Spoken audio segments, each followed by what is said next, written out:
James Bond, Agent 007. Never say never again.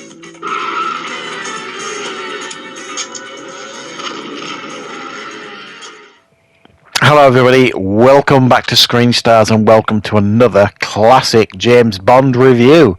Today I'm taking a look at the 1983 unofficial James Bond film, Never Say Never Again. The film is directed by Irving Kershner and it stars Sean Connery, who returns to the role after a 12-year absence, Kim Basinger, Max von Sydow, Barbara Carrera, Bernie Casey and Edward Fox.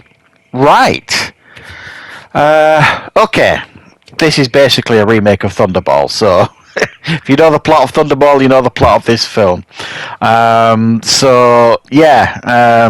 He's got to try and recover 2 nuclear bombs, Bond, that have been kind of stolen by Spectre, but he's got to basically navigate a female assassin. He's got Spectre on his tail. He's got all sorts going on, basically. But yeah, this is Thunderball when all said and done. Right, what are my thoughts on Never Say Never Again? Well, as I mentioned on my last Bond review, Octopussy, this came out the same year as Octopussy. It came out after Octopussy. And this is the film that basically brought Roger Moore back to Bond, because he'd quit Bond, he wasn't going to do any more.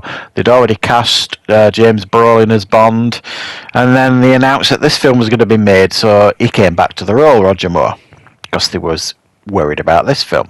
I mean, the iconic Sean Connery returning as James Bond was probably enough to get them nervous, I get that. But they didn't really need to be, because Octopussy outperformed this at the box office, and it's no surprise Octopussy is a much better film than this, if I'm going to be completely honest with you. Now, why is this a remake of Thunderball? If you don't know, I'll explain it briefly, I suppose. Producer Kevin McClory, who co-wrote Thunderball with Ian Fleming, apparently, he won a legal battle. Basically that legal battle said that he owned the rights to Thunderball, so he could make his own Bond film, but it would just have to be it would only be Thunderball. That's all he can do. He can't make any more. So that's what he did. He decided to remake basically Thunderball. Now, I didn't have a clue about this when I was younger. You know, when I watched this when I was younger, I didn't see the familiarities, if I'm honest. That's probably because, like I say, I never really sat and properly watched Bond films when I was young. Most of them were just kind of on in the background. So it's quite interesting when you look into it how this came to be, this film, really. You would never have thought, you know, that they would get away with it, but yeah, it was all legal and above board, and like I say, it basically follows the beats. I mean, there's some differences here and there, but essentially it is Thunderball. I mean, you've got M in here played by Edward Fox, you've got Q in here, but it's played by a different actor. You know, you've got Moneypenny, different actress. You've got all this stuff going on in the film. I mean, some things I did enjoy here. I'm not going to lie. I don't think this film is a disaster or anything. I mean, far and away, the best thing about this film is Sean Connery. He really got in shape for this film. He was 52 when he made it, I think, but he was still younger than Roger Moore. 3 years younger, I think. So he looked great in the part. He really did pull off the Bond role very, very well here. He definitely got in shape for it. Interestingly as well, you may know, you may not know, Steven Seagal was hired to kind of be like the martial arts instructor on the set, and he ended up breaking Sean Connery's wrist.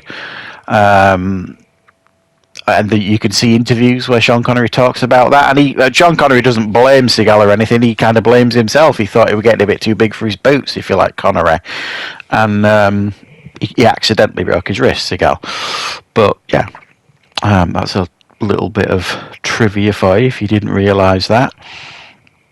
But there's so Sean Connery is by far the best thing about this film. It's great seeing him back as Bond, but it's weird because it doesn't feel like a Bond film, even though it follows the beats of Thunderball and all that kind of stuff. But you've no Bond music. You've none of that iconic Bond music going off, obviously because they couldn't use it, and you've no title sequence. And it just all feels very odd. You've got this weird song playing over at the beginning of it with this sequence of him doing his training, Bond, and it's like, what is this? This isn't a Bond film. And like I said, there's none of that iconic great Bond music that plays that really makes a lot of these Bond action sequences stand out in a Bond film. You know, it's so much more iconic when you see a Bond stunt, when you hear the Bond music kicking off. It just kind of gives you goosebumps, sort of thing. And in this, I mean, there's some really quite impressive stunt work going on, but there's none of that Bond music going off, so it falls flat, a lot of it, in my opinion. Kim Basinger, nice to see her. I think she's, I mean, the casting here in this film is really quite good. Kim Basinger as Domino is a great choice. Max von Sydow as Blofeld. I mean, great choice. You know what I mean? You've got Edward Fox as M is a good choice, but Klaus Maria Brandauer, and I know I've pronounced that horrifically bad, who's the guy who plays Largo here. No, really unforgettable villain. I mean, the Largo in the original Thunderball, with the eye patch and all that kind of stuff, you look at him and you're kind of like, yep, that's a Bond villain. This guy, you know what I mean? He's just very, very dull. And he just doesn't really cut the mustard as a memorable Bond villain. So, yeah, this was an experiment that didn't necessarily work, in my opinion. It is my least favourite Bond film of all the Bond films, certainly that I've seen so far, but I'm fairly sure even when I watch all the rest of them and review them, I don't think there's any going to score lower than this one. Great seeing Sean Connery back. Brilliant swan song for him.